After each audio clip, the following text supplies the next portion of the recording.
muitos dos registros que tem em Marcos, tem em Lucas e tem em Mateus.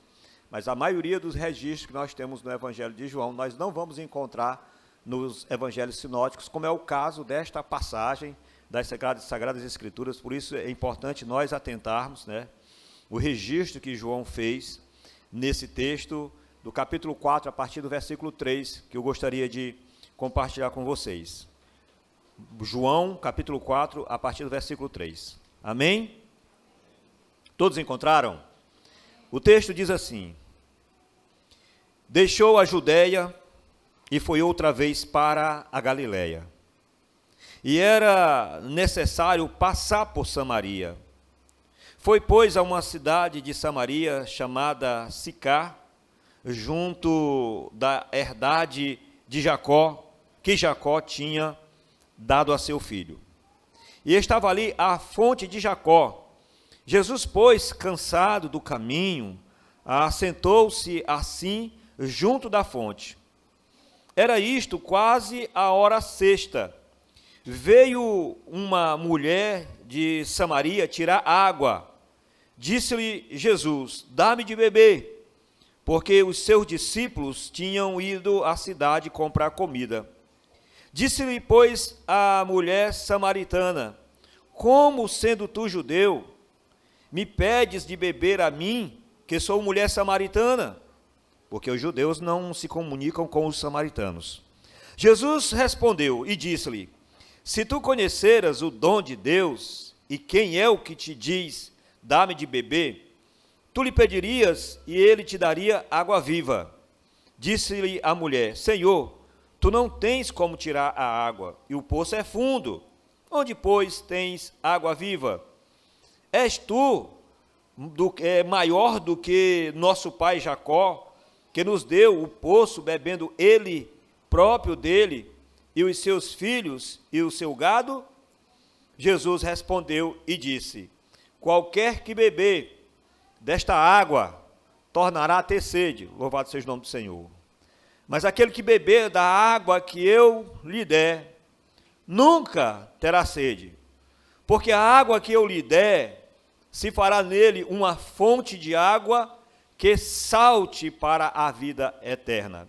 Disse-lhe a mulher: Senhor, dá-me desta água, para que eu não mais tenha sede, e não venha aqui tirá-la. Disse-lhe Jesus: vai, chama o teu marido e vem cá. A mulher respondeu e disse: não tenho marido. Disse-lhe Jesus: disseste bem, não tenho marido, porque tiveste 5 maridos, e o que agora tens não é teu marido. Isto disseste com verdade. Disse-lhe a mulher: Senhor, vejo que és profeta. Nossos pais adoraram neste monte, e vós dizeis que é em Jerusalém o lugar onde se deve adorar. Disse-lhe Jesus: mulher, crê-me que a hora vem, em que nem neste monte, nem em Jerusalém, adorareis o Pai. Vós adorais o que não sabeis, nós adoramos o que sabemos, porque a salvação vem dos judeus. Mas a hora vem, e agora é, em que os verdadeiros adoradores adorarão o Pai em espírito e em verdade, porque o Pai procura a tais que assim o adorem. Louvado seja o nome do Senhor. A guisa de introdução, nós precisamos saber o porquê dessa cisma desta mulher em relação ao pedido que Jesus fez para ela, por se tratar de uma mulher samaritana. E ela faz essa indagação ao Senhor Jesus, por que ele procura ela, sendo ela uma mulher samaritana.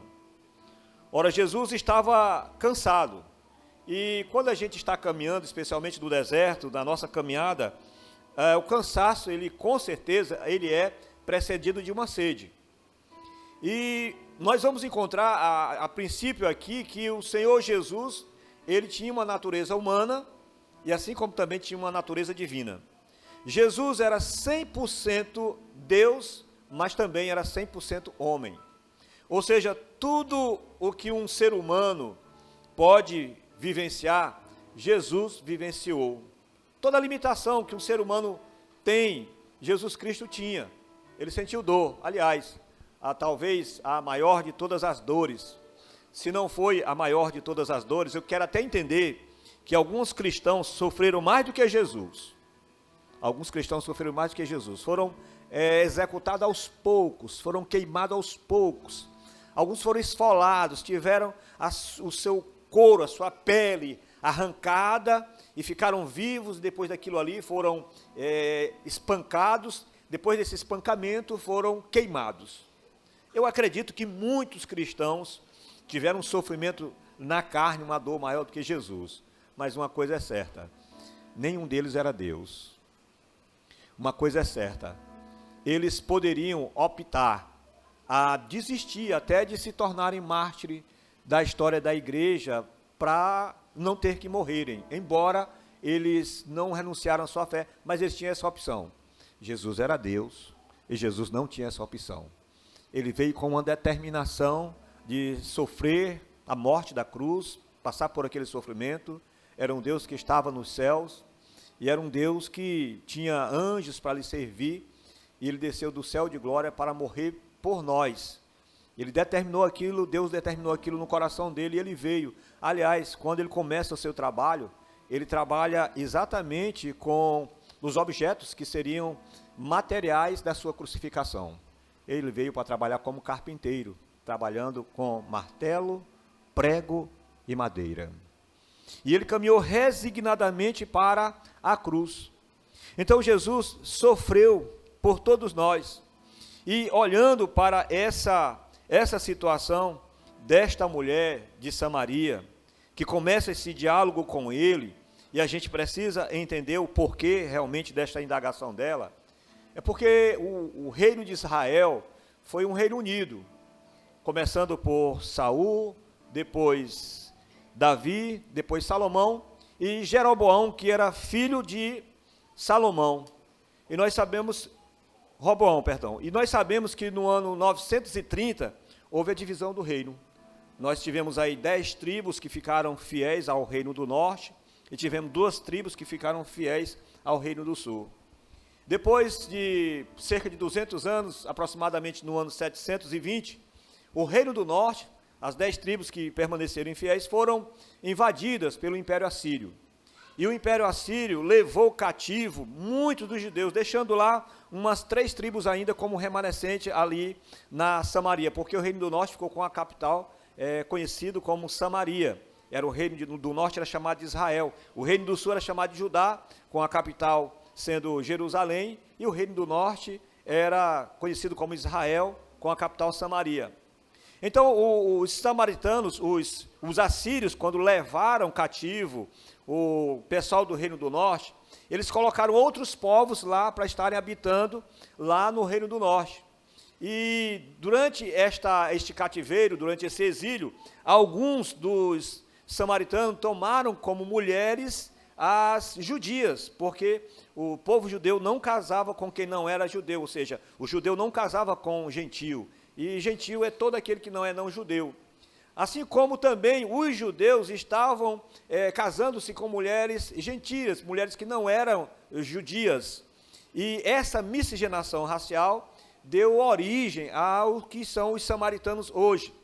E os samaritanos, recebendo essa discriminação por parte dos judeus, eu não quero entrar aqui nos detalhes da história, mas recebendo essa discriminação, eles resolveram construir um templo para eles, lá no Monte Gerizim, porque eles sempre entenderam, até hoje, nós temos samaritanos, pouco mais de 800 pessoas que nós temos hoje, os remanescentes dos samaritanos lá em Israel, só que hoje não tem mais as cismas entre eles são unidos, eles fazem o sacrifício deles, eles fazem a Páscoa dele, claro que em época diferente, eles têm um dialeto próprio, embora eles falam o hebraico e também falam o árabe, mas eles têm um dialeto próprio. Mas até hoje eles continuam fazendo o sacrifício da Páscoa e hoje não há separação entre judeus e samaritanos como havia naquela época. Mas nessa época do Senhor Jesus havia exatamente por conta disso, porque há 700 anos atrás os samaritanos se tornaram impuros.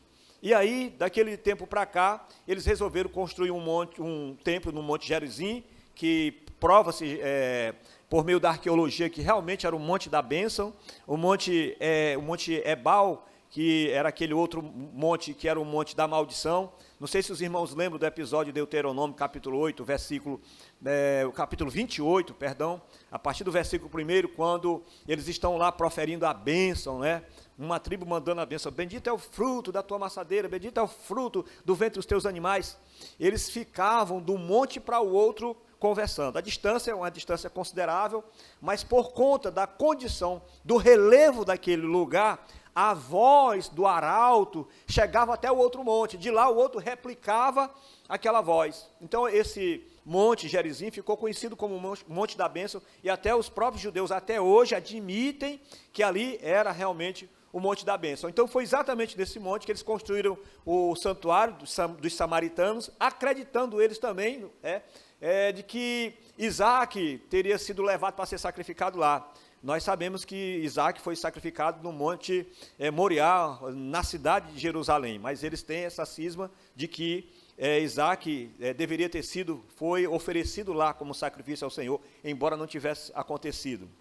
Então, de lá para cá, tinha essas, mas eles estavam adorando, os samaritanos, o Deus criador de céus e da terra, o Deus de Isaac, o Deus de Jacó, o Deus de Abraão, assim como os judeus também, que no Monte de Jerusalém construíram o templo de adoração ao Senhor. Então, Jesus, quando estava com esta mulher, conversando com ela, Jesus estava tendo a visão dos dois montes, tanto do Monte Gerizim, quanto do Monte de Jerusalém, onde estava construído o santuário.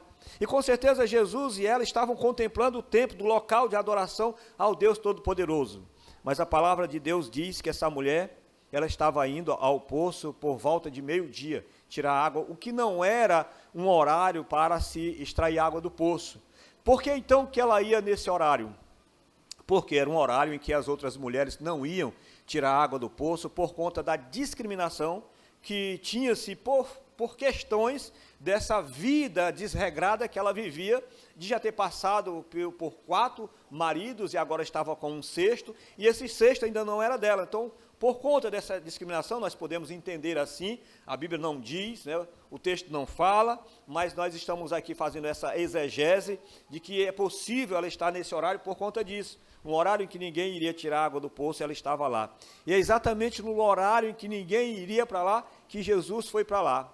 E o texto começa dizendo aqui para nós que a palavra diz que era necessário passar por Samaria. Ou seja, estava na agenda de Deus passar por aquele lugar onde aquela mulher não imaginaria de que nenhum sacerdote, de que nenhum profeta, de que nenhum religioso, de que a graça de Deus iria se encontrar com ela. Ela estava ali para satisfazer uma necessidade física, embora tivesse ela uma necessidade espiritual. Ela estava ali para a satisfação de uma necessidade física, embora ela tivesse uma necessidade espiritual. E o que é mais interessante, irmãos, é que ela tinha sede. Dessa necessidade espiritual, ela tinha sede. E a gente vai entender por que ela tinha sede dessa necessidade espiritual dela. Olha, o problema de muitas pessoas que de fato estão mergulhadas no pecado, não é só por uma questão de falta de caráter, de má conduta, ou coisa do tipo como nós muitas vezes nominamos. Não é por conta disso. Muitas vezes é uma fuga, evidentemente, mas essa fuga ela é mais uma batalha no mundo espiritual. E a bem da verdade, essa pessoa está procurando saciar. Alguém diz, fulano então quer mergulhar, quer afogar as suas mágoas. Não, pelo contrário. Essa pessoa está realmente procurando águas, mas para saciar a sua necessidade. E é por isso que muitas pessoas, nessa busca de saciar suas necessidades, mergulham nas drogas, mergulham na prostituição, na vaidade, na luxúria. E assim são muitas as situações que nos escravizam, que nós sabemos que não fazem parte daquilo que é ético, daquilo que é moral, daquilo que é justo, por conta desta sede que as pessoas têm. A Bíblia Sagrada fala da vil concupiscência da carne. A vil concupiscência da carne, ou seja, é o desejo desenfreado que nós temos de pecar. É o desejo desenfreado que nós temos de querer ter coisas, possuir coisas, ostentar. É o desejo desenfreado que nós temos em querer pecar. é a vil concupiscência da carne, isso é uma sede. E é por isso que nós entendemos que se trata de uma batalha no mundo espiritual, de uma fome, de uma sede no mundo espiritual. Nós temos, né, a nossa igreja, ela tem esse pensamento na prática, não é? Nós temos aí os nossos alunos da comunidade terapêutica Vida Nova, da Casa de Recuperação Vida Nova, que a gente sabe que o prazer da droga, ele supera todos os prazeres que esse mundo pode oferecer. O prazer da droga, ele supera todos os prazeres que esse mundo pode oferecer. E as pessoas que estão no mundo das drogas, elas abandonam amizades, elas abandonam casamentos, elas abandonam empresas, empregos, elas abandonam o futuro, não é? Eu estava vendo o testemunho de um ex-dependente químico, ele dizendo que lá nos grandes centros, nos morros, onde tem vários traficantes, boca de fumo, muitos deles sobem de valise na mão, terno e gravata, alguns promotores, juízes, médicos, eles sobem de terno e gravata, descem de lá só de bermuda, descem de lá só de calção, porque deixa tudo lá. E a droga, ela proporciona isso. Mas o que é interessante nessa experiência que nós temos, o quanto que essa sede ela pode ser saciada, é que nós levamos os dependentes químicos para tratamento na nossa comunidade terapêutica, e eles passam lá 10 meses ouvindo falar de Jesus, de manhã, de tarde e de noite, e nesses 10 meses que eles passam ouvindo falar de Jesus, sem tomar nenhuma medicação, eles são libertos, eles são curados totalmente da dependência química. Ou seja, aquela fome, aquela sede, aquele desejo desenfreado que eles têm pela droga, acaba sendo substituído por Jesus. Acaba sendo substituído por Jesus. Então, há um buraco, há um vazio no coração do homem, de todo homem pecador, do tamanho de Jesus. Só Jesus é capaz de fazer com que nós abandonemos a vaidade. Só Jesus é capaz de fazer com que nós renunciemos a esta vida e que nós não nos tornemos escravos dessa vida. Só Jesus é capaz de encher a bacia do ter. A gente sabe que a bacia do ter, ela nunca enche, ela sempre está vazia. Hoje a gente tem um carro X, amanhã nós queremos um carro Y. Hoje nós temos uma casa X, amanhã nós queremos uma casa Y. Hoje nós temos uma roupa X, amanhã nós queremos uma roupa Y. E assim é a nossa vida. A bacia do ter ela não enche, é uma necessidade, é o desejo desenfreado da nossa carne.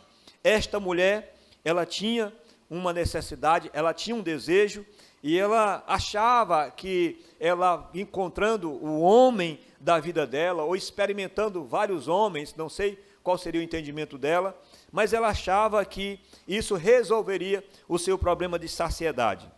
A Bíblia Sagrada diz que Jesus se encontra com ela, e se encontra com ela num local, digamos assim, para muitos judeus, um local considerado sagrado. Era o local do poço que Jacó havia conquistado. Jacó, que era um patriarca que tinha uma reputação muito grande até hoje, no meio do povo judeu, os patriarcas até hoje têm uma reputação muito grande, Isaac, Jacó, Abraão, José, Josué, todos eles têm uma reputação muito grande. E ela estava ali naquele lugar que era um legado, muito mais do que uma herança, era um legado da história daquele povo, de que ali tinha um homem que trabalhou, passou um homem que trabalhou e deixou aquele poço para que a sede daquele povo, daquele lugar, fosse saciada, né? E quem cavava um poço naquela época, chegava numa terra que não tinha poço. Quando se cavava um poço e que tinha água, dava água, aquela terra ali considerava uma terra conquistada por aquela pessoa. Tanto é que o contrário disso, quando alguém estava invadindo uma terra, né, tomando posse de uma terra por meio da guerra, eles entulhavam os poços dos inimigos. Mas no caso de quem abriu um poço, era considerado, né, uma pessoa que conseguiu conquistar aquela terra. E ali estava um local que foi conquistado pelo sangue, pelo suor do grande patriarca Jacó. Ela estava ali diante de algo que era referência, e quando Jesus pede água para ela, que ela pergunta se Jesus era por acaso maior do que Jacó, se Jesus tinha um histórico que Jacó tinha na vida, Jesus respondeu para ela dizendo: se você soubesse quem é que está pedindo água para você, você pediria água e ele daria água de uma fonte a jorrar. Mas antes que ele faça isso, antes que ele diga isso para esta mulher, ele diz para ela, para que ela vá buscar o marido dela. E quando ela diz que não tinha marido, o Senhor Jesus disse prontamente para ela: você falou a verdade. Nós precisamos entender que apesar desta mulher ser uma mulher adúltera, apesar desta mulher ser uma mulher promíscua, nós não vamos encontrar Jesus tratando ela com simplicidade no que diz respeito ao seu pecado. Nós não vamos encontrar aqui Jesus passando a mão na cabeça dela pelo fato dela ser pecadora e por Jesus ser amor, como muitas pessoas dizem por ela. Deus é amor. Nós estamos vivendo no período da graça. Jesus confronta ela com o seu pecado. Você teve 5 e agora você tem 1 que não é seu. Ou seja, em outras palavras, você estava se prostituindo. Você é uma mulher adúltera. E vendo ela, essa fala do Senhor Jesus, acende nela aquilo que com certeza ela foi ensinada durante toda a sua vida. Se tem uma coisa que esse povo tem, tanto os judeus como os samaritanos até hoje, é que existe uma herança espiritual na vida deles. Eles têm uma herança espiritual muito grande, ou seja, eles foram criados, ou eles são criados, no ensinamento da palavra. Eles não abrem mão de ensinar os seus filhos, ainda que alguns caiam no mundo da prostituição, ainda que alguns se desviem do caminho, mas eles são ensinados, e está aqui, no diálogo desta mulher, nós temos aqui um embate teológico, não é? Entre ela e o Senhor Jesus, quando ela fala categoricamente: olha, nós adoramos aqui, vocês adoram naquele monte, onde é que nós devemos adorar? Fica uma lição para nós, do que diz em Provérbios, capítulo 22, versículo 6. Por isso, a cobrança da irmã Marta, para que nós compareçamos à escola bíblica dominical. Você não sabe o bem que você está fazendo para os seus filhos. Você não sabe o bem que você está fazendo para você mesmo em conhecer a palavra, porque Oséias, capítulo 4, versículo 6 diz: o meu povo está sendo destruído porque lhe falta entendimento. O pior cárcere que existe, como diz Augusto Cury nos seus livros, é o cárcere da ignorância. E quando ele fala isso, ele fala do conhecimento científico, ele fala do conhecimento secular, mas também o conhecimento de Deus é muito mais do que cárcere, é morte. E esta mulher, mesmo vivendo uma vida de promiscuidade, mesmo vivendo como uma mulher adúltera, mesmo vivendo uma vida desvairada, mas ainda tinha no coração dela o ensinamento daquela relação que os samaritanos sempre tiveram com Deus, embora sendo rejeitado, e nesse conhecimento que ela tem, ela agora apresenta para o Senhor Jesus, porque com certeza ela foi criada nisso, porque às vezes nós encontramos o pecador lá no mundo, e às vezes queremos dar show de Bíblia para o pecador, achando que o pecador não conhece Bíblia, que todos os pecadores não conhecem Bíblia, e às vezes nós que vamos abordar essas pessoas, não temos o conhecimento que muitas pessoas têm, e é por isso que quando nós vamos nos aproximar dessas pessoas, nós precisamos nos aproximar com graça e misericórdia.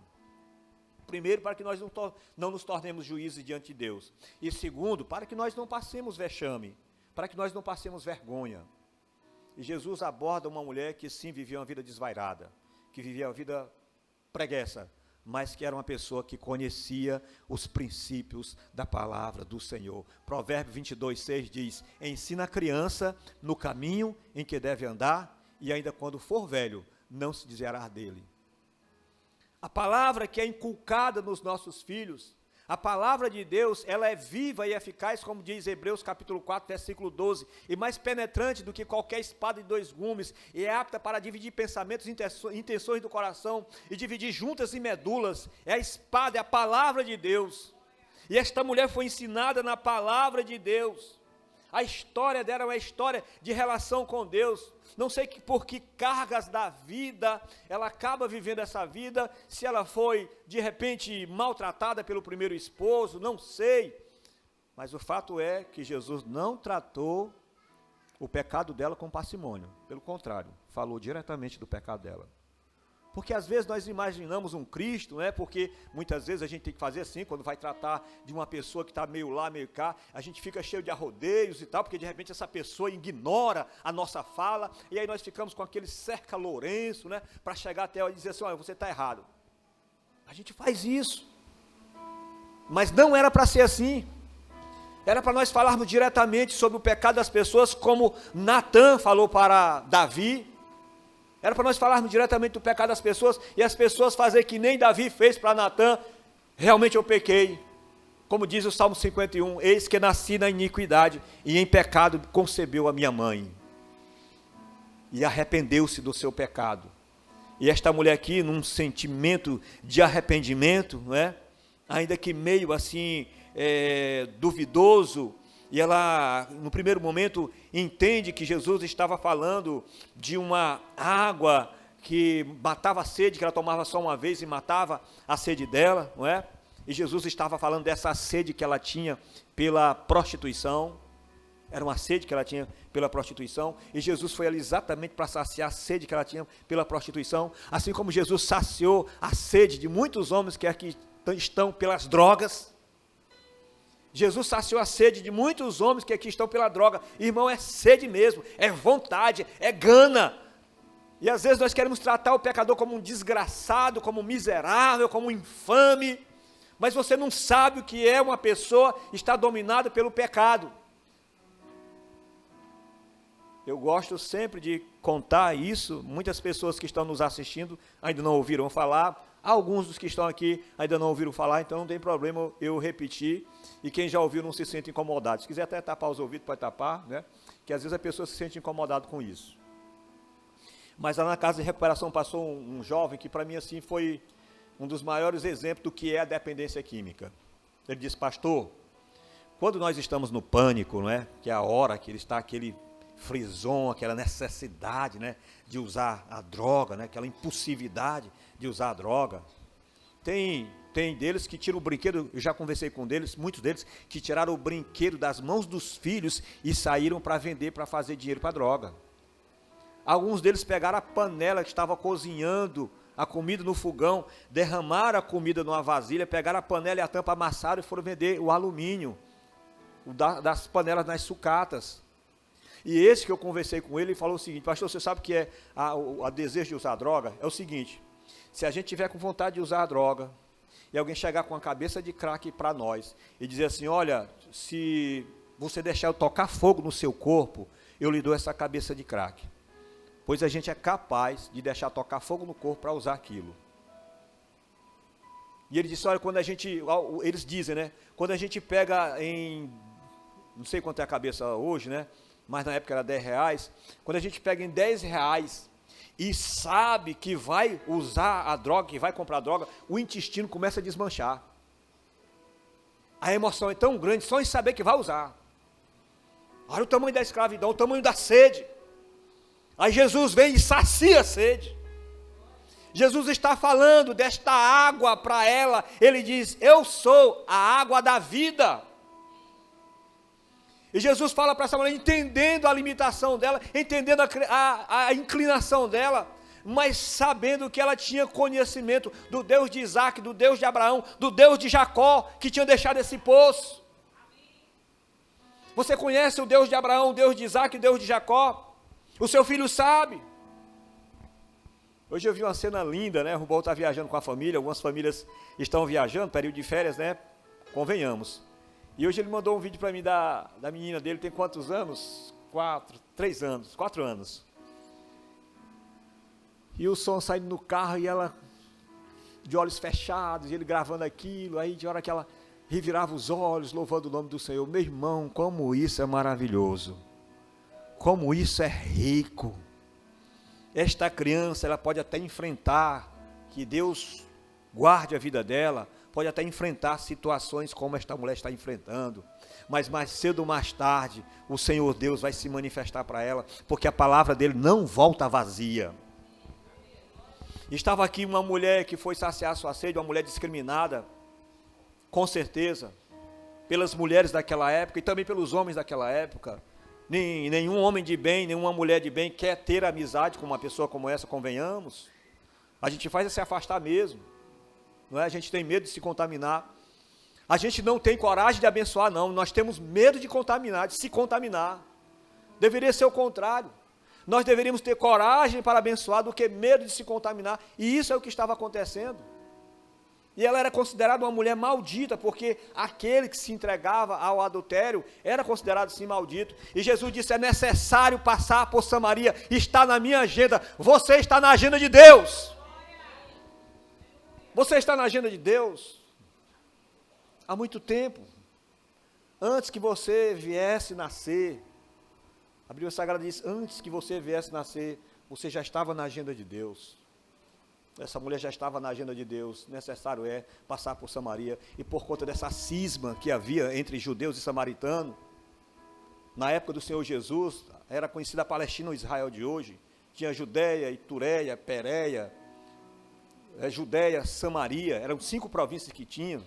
E essa de Samaria ficava no nordeste do mapa da Palestina daquela época. Então quem queria passar lá para Galileia, o caminho mais perto era passar por Samaria, mas os judeus faziam uma volta muito grande para não ter que passar, porque quando eles passavam por lá, eles também eram achincalhados, apedrejados e tudo. Então, para não ter problema com os judeus, porque quem começou a discriminação lá atrás foram os judeus. Então, para que os judeus não tivessem problema com eles, eles faziam a volta, mas eles estavam servindo, adorando a Deus. Eles estavam adorando a Deus. E esta mulher aqui, nesse momento, quem sabe uma mulher desviada, vamos usar essa expressão, ela vem aqui pegar a água nesse momento, e Jesus, colocando ela na agenda dele, se encontra com ela nesse momento, e pede água para ela, mostrando o seu lado humano, mas ao mesmo tempo mostra a sua divindade quando diz que daria para ela água de beber, quando revela para ela que ela teve 5 maridos e o que ela tinha naquela hora não era dela, e ela reconhecendo a voz de um profeta, ela reconhecer que só um profeta poderia falar aquilo. Hoje nós temos pessoas que vozes proféticas estão gritando nos ouvidos delas e elas não estão dando ouvidos. Pessoas que se julgam do bem, mulheres que se dizem castas, homens que se dizem cidadãos probos da sociedade, não querem ouvir a voz do profeta, mas eis aqui uma mulher com a vida desmantelada, como diz o caboclo, esta mulher com a vida destruída, quando o profeta fala, ela reconhece, você é profeta, porque ninguém pode falar o que você está falando, e mesmo incomodando ela, porque não é fácil a gente meter o dedo na ferida de alguém, falar do pecado de alguém, não é todo mundo que aceita, mas para achar a ferida da alma, que é muito mais do que a ferida física, porque a ferida dessa mulher era na alma, a sede dela era na alma, tinha que ser profeta, e ela ouve a voz do profeta. Quantas e quantas profecias nós não temos ouvido, no púlpito dessa igreja, às vezes um familiar seu, às vezes um amigo seu, falando dessa palavra, não é o eis que te digo não, falando dessa palavra, e você não está se permitindo, porque você não se deixa tratar, e esta mulher aqui, o que é maravilhoso, é que ela deixou se tratar, e disse, eu quero desta água. Você quer dessa água? Você quer dessa água? Ela disse para o Senhor, eu quero dessa água. Eu quero mudar a minha vida. Talvez você nem entenda o que seja isso. Pois ela também, a princípio, não estava entendendo. E eu me lembro do testemunho de 2 amigas nossas, lá de Caxias, né, Tuti? E elas trabalhavam aqui, né, no fórum de Pedreiras, eu não vou dizer o nome, porque o nome é que faz a fofoca. E eu estava num culto como esse, né? E a gente fez o convite para as pessoas que queriam receber Jesus como o Senhor e Salvador da vida delas. E veio ela e veio a amiga dela, bora lá nós duas, né? Porque as duas andavam juntas. Aí chegaram aqui e tal. Aí eu orei, terminou o culto. Aí vieram as irmãs, deram parabéns a ela, abraçaram e tal. Eita mulher, o que foi? Agora nós somos crentes. Ô gente, nós não fomos só receber o nosso não. Foi, nós fomos ser crentes. E agora? Ficou aquele negócio.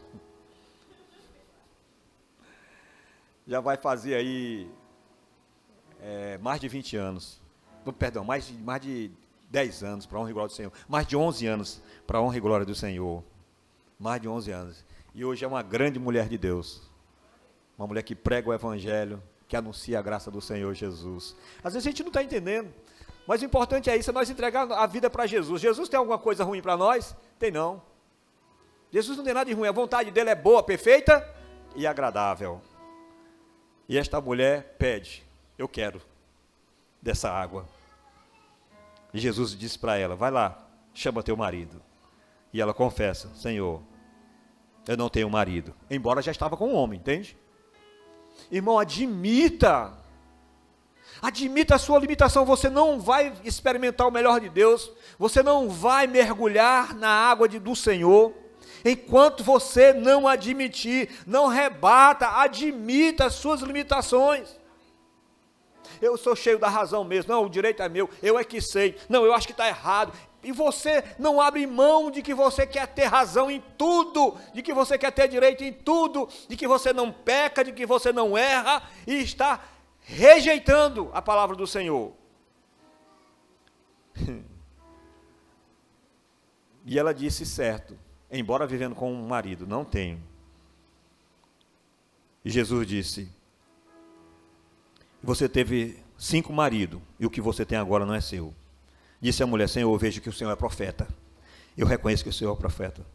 Nós adoramos nesse monte, vocês adoram naquele monte, no Monte Jerusalém. Mas onde é que se deve adorar?